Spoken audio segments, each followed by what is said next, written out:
오늘부터 한미연의 서부지방 고난주간 특별 새벽기도회가 시작이 됩니다. 이번 특별 새벽기도회를 통해서 예수님의 고난의 의미를 되새기고 그 고난에 내가 직접 참여하는 거룩한 시간을 가지시기 바랍니다. 오늘 고난주간 특별 새벽기도회 첫 번째 날 하나님께서 주시는 은혜의 말씀은 마태복음 21장 12절부터 20절 말씀입니다. 마태복음 21장 12절부터 20절 말씀 제가 봉독해 드리겠습니다. 예수께서 성전에 들어가사 성전 안에서 매매하는 모든 사람들을 내쫓으시며 돈 바꾸는 사람들의 상과 비둘기 파는 사람들의 의자를 둘러 엎으시고 그들에게 이르시되 기록된 바 내 집은 기도하는 집이라 일컬음을 받으리라 하였거늘 너희는 강도의 소굴을 만드는도다 하시니라. 맹인과 저는 자들이 성전에서 예수께 나아오매 고쳐주시니 대제사장들과 서기관들이 예수께서 하시는 이상한 일과 또 성전에서 소리질러 호산나 다윗의 자손이야 하는 어린이들을 보고 노하여 예수께 말하되 그들이 하는 말을 듣느냐. 예수께서 이르시되 그렇다. 어린 아기와 젖먹이들의 입에서 나오는 찬미를 온전하게 하셨나이다 함을 너희가 읽어본 일이 없느냐 하시고 그들을 떠나 성 밖으로 베다니에 가서 거기서 유하시니라. 이른 아침에 성으로 들어오실 때에 시장하신지라. 길가에서 한 무화과 나무를 보시고 그리로 가사 잎사귀 밖에 아무것도 찾지 못하시고 나무에게 이르시되 이제부터 영원토록 내가 열매를 맺지 못하리라 하시니 무화과 나무가 곧 마른지라. 제자들이 보고 이상히 여겨 이르되 무화과 나무가 어찌하여 곧 말랐나이까. 오늘 고난주간 특별 새벽기도의 첫 번째 날 우리들에게 주신 하나님의 말씀이었습니다. 기도하겠습니다. 사랑의 주님, 저희가 고난주간을 보내고 있습니다. 이 고난주간에 예수님의 마음을 알아 예수님의 고난의 의미를 되새기는 가운데 하나님의 유익을 위해 다른 사람의 유익을 위해 십자가의 길을 걸어가는 거룩한 시간이 되게 하여 주시옵소서. 주여 말씀하셔 주시옵소서. 주시는 말씀대로 순종하겠습니다. 예수 그리스도의 이름으로 기도했습니다. 아멘. 자, 어제는 예수님께서 예루살렘에 입성하신 종료주일이었죠. 예수님께서 예루살렘에 입성하실 때 백성들은 자신들의 웃옷을 벗어 예수님이 가시는 길 앞에 깔아드렸고요. 또 백성들은 종려나무 가지를 흔들면서 예수님을 환영하고 영접했습니다. 자, 그것은 왕을 영접하는 행위였어요. 즉, 이것은 예수님께서 유대인의 왕이자 구원의 왕으로 오셨다는 것을 상징하는 사건이었습니다. 그런데 예수님께서는 자신이 왕으로서 가지고 계신 권력과 권위와 권세를 다른 사람을 섬기고 희생하고 봉사하고 양보하는 방식으로 그 모든 권세를 행사를 하셨는데요. 예수님께서는 예루살렘에 입성하신 후 그 다음 월요일에 성전을 청소하셨고 열매 맺지 못하는 무화과 나무를 저주하셨습니다. 오늘 본문 12절 보시면 예수님께서 성전에 들어가셨을 때 종교 지도자들이 장사꾼들과 결탁해서 제사 제물과 물품을 팔며 폭리를 취하고 있는 것을 보셨어요. 당시 백성들이 제사를 드리기 위해 스스로 희생 제물을 준비해서 성전에 가지고 오면 성전에서는 그 제물에 흠이 있다고 트집을 잡았고요. 그래서 성전에서 파는 희생 제물을 사도록 만들었고 그러면서 폭리를 취했습니다. 또한 당시 유대인들은 의무적으로 1년에 한 차례 성전세를 냈어야 했는데 유대 땅이 아닌 유대 땅 이외의 타 지역에 사는 유대인들이 성전에 와서 자신이 사는 지역의 화폐를 가지고 성전세를 내려고 하면 받아주지를 않았고요. 성전에서 유대 화폐로 환전을 하도록 했습니다. 그러면서 수수료를 받고 또 그렇게 이득을 취하고요. 이 모든 모습을 보신 예수님께서는 장사꾼들을 내어 쫓으셨고요. 장사를 위해 펼쳐놓은 그들의 상을 엎어버리셨습니다. 즉 요즘 말로 하면 예수님께서 이 뚜껑이 열리신 거죠. 거룩한 분노를 표출하신 거예요. 그러면서 13절에서 너희가 기도하는 하나님의 집을 강도의 소굴로 만들었다 질타를 하셨습니다. 여러분, 성전은 성전이라는 이유만으로 거룩한 곳이 아니고요. 그곳에서 행해지는 일과 그리고 그 안에 있는 사람들로 인해 거룩해지는 것입니다. 그런데 강도와 장사꾼들이 사기를 치고 또 온갖 횡포를 부리고 있는 그곳이 하나님의 집이 될 수는 없었습니다. 교회도 마찬가지예요. 교회를 교회로 만드는 것도 교회 안에서 행해지는 일과 그 안에 성도들이 어떤 사람이냐에 의해서 결정이 되는 겁니다. 그러므로 여러분들이 교회 안에서 거룩한 일을 행하고 여러분 스스로 거룩한 자가 될 때 여러분의 교회가 거룩해질 수가 있습니다. 그리고 15절에서 이렇게 예수님이 성전을 성소하시고 또 찾아온 병자들을 고쳐주시는 것을 보면서 어린아이들이 예수님께 호산나 다윗의 자손이여 찬송하리로다 찬송하는 것을 보면서 대제사장들과 서기관들이 분노하게 되었습니다. 당시 갈릴리는 유대 땅에서 가장 가난한 사람들이 사는 곳이었어요. 그 중에서도 나사렛은 가장 비천한 사람들이 사는 곳이었는데 그 갈릴리의 나사렛 출신의 예수란 비천한 자가 감히 자신들의 돈줄까지 끊으려고 하고 있는데 그런 자를 다윗의 자손으로 오시는 그리스도라고는 절대 인정할 수가 없기 때문이었어요. 그렇다면 그들이 기다리는 그리스도 메시아는 어떤 존재였을까요? 그들은 자신들보다 더 존귀한 신분으로 그리스도가 오셔서 자신들을 더 존귀하게 만들어주고 또 자신들이 지금 누리고 있는 명예와 부귀 영화보다 더 귀한 것을 누리도록 만들어 주셔야 하는데 이 예수라는 자는 오히려 자신들을 비난하고 자신들을 저주하고 자신들의 돈줄을 막고 있으니까 절대 저런 사람을 그리스도라고 인정할 수 없다고 분노하는 것이었어요. 오직 세속적 메시아만을 기대하고 있던 유대인들의 탐욕과 욕심을 드러내고 있었습니다. 그리고 18절부터 19절 보시면 아침에 시장하셨던 예수님께서 무화과 나무를 보시고 열매를 드시고자 다가갔지만 그 무화과 나무는 잎만 무성했고 열매가 없었습니다. 예수님께서는 무화과 나무에서 열매를 얻지 못하시자 그 무화과 나무를 저주하셨고 그 나무는 말라 죽게 되었어요. 자, 무화과 나무는 열매를 얻기 위한 나무이지 잎이나 나무를 얻기 위한 나무가 아니죠. 그러므로 무화과 나무가 열매를 맺지 못한다면 그 무화과 나무는 아무 쓸모가 없는 것이에요.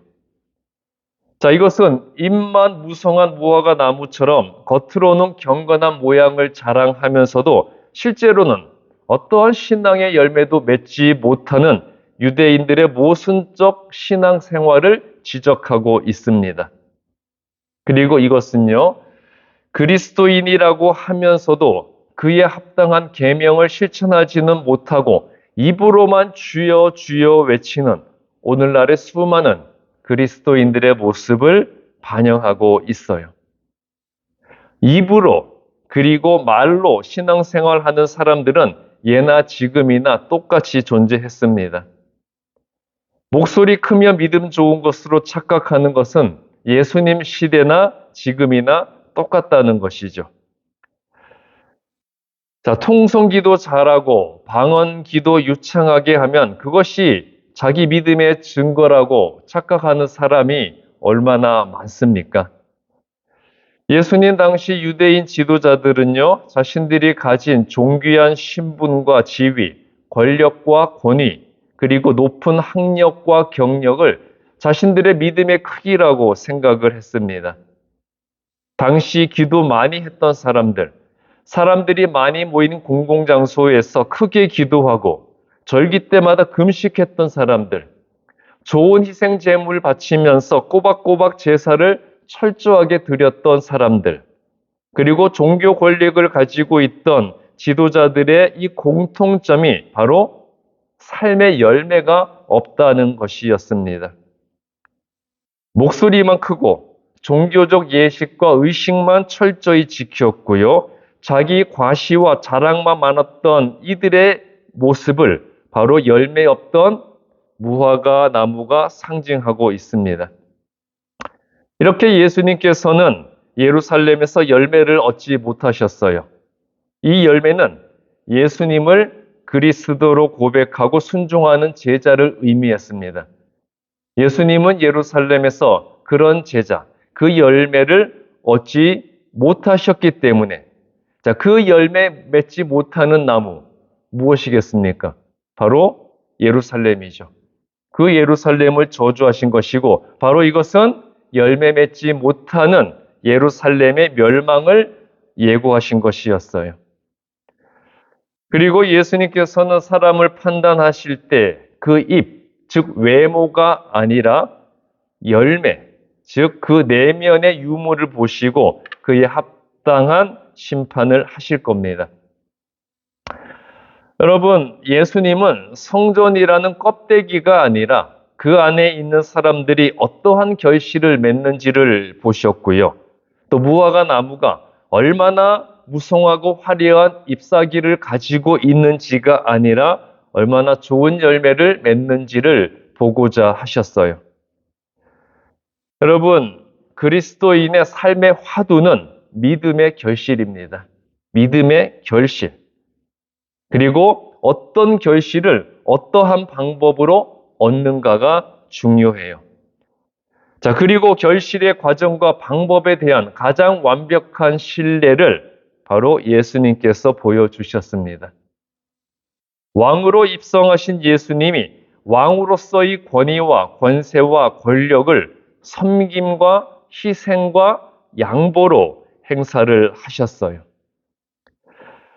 예수님은 오직 하나님과 다른 사람의 유익을 위해서 모든 것을 양보하셨고 희생하셨고 섬기셨습니다. 여러분, 우리가 사순절에 금식을 많이 행하죠. 그런데 이 금식이 과연 누구를 위한 금식입니까? 사순절에 많은 분들이 금식을 결정하면서 그냥 다이어트 하는 셈 치고 한번 해보자.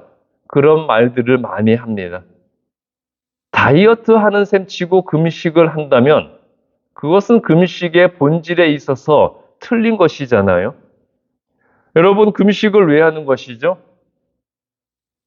사람이 가장 기본적인 욕구인 그 식욕을 절제한다는 것은 힘들고 고통스러운 일이에요.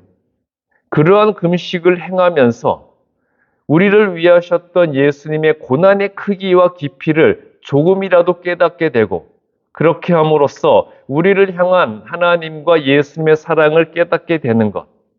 그렇다면 이 금식은 하나님의 유익을 위한 금식이 되는 거겠죠. 혹은 금식을 행할 때 내가 금식을 함으로써 절약되는 그 비용을 다른 이웃을 위해서 사용하겠다고 하면 그 금식은 이웃을 위한 금식이 되는 것이겠죠. 그런데 금식이 다이어트 하는 셈 치고 하는 금식이라면 그 금식은 온전히 나를 위해서 행하는 금식이 되지 않겠습니까? 자, 그리스도인으로서 하나님의 자녀에게 주시는 능력과 성령이 주시는 권세를 가지고 하나님이 가장 중요한 계명이라고 하셨던 하나님 사랑과 이웃 사랑을 실천해야 하는 것이에요. 그런데 하나님이 주시는 은혜를 자신의 믿음에 대한 대가로 여기고 자기 유익과 만족과 기쁨만을 위해서 사용하는 것은 믿음이 아닙니다. 자, 많은 성도들이 하나님께 축복을 구하여서 세속적 번영과 성공을 하게 되면 그 모든 것을 내 믿음과 기도에 대한 하나님이 주신 결실이라고 여깁니다. 내가 믿음이 좋아서 내 좋은 믿음과 내가 열심히 기도한 것에 대한 대가로 축복해 주신 것이라고 여긴다는 것이죠. 그러니까 그 모든 것은 내 믿음에 대한 결실이기 때문에 당연히 내가 다 누려야 하는 것이고요. 그리고 그 모든 것을 자기 자랑과 자기 과신의 수단으로 삼게 됩니다. 자, 그런데 여러분, 내가 세상에서 성취한 명예와 권력과 신분, 그리고 내가 소유한 재물과 재산을 가지고 하나님 앞에서 판단받는 것 아니잖아요. 우리가 언젠가 하나님 앞에 서게 될 때, 하나님, 내가 세상에서 이렇게 높은 지위와 신분과 많은 권세와 명예를 가지고 있었고, 내가 세상에서 이렇게 많은 재물과 소유를 가지고 있었습니다. 이 모든 것이 내 믿음의 크기를 보여줍니다. 그렇게 말할 수 있을까요? 그리고 하나님께서 그렇게 인정하고 그것으로 우리를 판단하시겠습니까? 아니죠.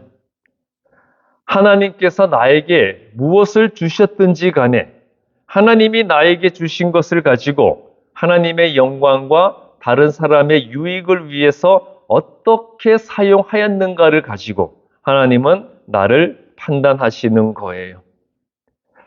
자, 오직 세속적 영광만 추구했던 유대 종교 지도자들과 세상적 부유함만을 염원했던 성전의 장사꾼들은요, 결국 예수님께 책망과 저주를 받아야 했고요. 이들을 상징하던 열매 없이 잎사귀만 무성했던 무화과 나무는 말라 죽었습니다. 이들은 자신들의 권세와 부유함이 하나님이 주신 축복의 결실이라고 생각을 했지만 그들이 얻은 결과는 예수님의 책망과 저주였습니다. 예수님은 자신이 가진 왕으로서의 권위와 능력을 하나님의 뜻에 순종하고 다른 사람의 유익을 위한 일에 사용함으로써 결국 부활의 능력과 하늘로 승천하는 영광을 누리시게 되었습니다. 그러므로 우리가 부활의 능력과 하늘의 영광을 누리는 방법은 하나님께서 내게 맡기신 것으로 하나님의 영광과 다른 사람의 유익을 위해 섬기는 예수님의 십자가의 길을 따르는 것입니다. 우리 서부지방 모든 성도 여러분, 여러분이 섬기는 교회를 거룩하게 만드는 자가 되시기 바랍니다. 그리고 하나님과 다른 사람의 유익을 위해서 나를 내려놓는 섬김과 헌신이 내 믿음의 열매가 되는 그리스도인들이 되시기를 주님의 이름으로 축복합니다. 기도하겠습니다. 사랑의 주님, 이 고난주간 예수님의 고난의 의미를 깨달아 그 고난에 기꺼이 동참하게 하여 주시고 이제 예수님이 가신 그 십자가의 길을 따라 하나님의 말씀대로 내가 가진 모든 곳으로 하나님의 유익과 다른 사람의 유익을 위해 섬기는 그러한 그리스도인이 되게 하여 주시옵소서. 이 고난주간 예수님의 길을 따르게 하여 주시옵소서. 이 고난주간을 끝나고 부활절을 맞이할 때 우리는 그 모든 것을 통과한 예수님의 제자로 주님 앞에 설 수 있게 하여 주시옵소서. 주신 말씀대로 순종하겠습니다. 저희들을 인도하여 주시옵소서. 예수 그리스도의 이름으로 기도했습니다. 아멘.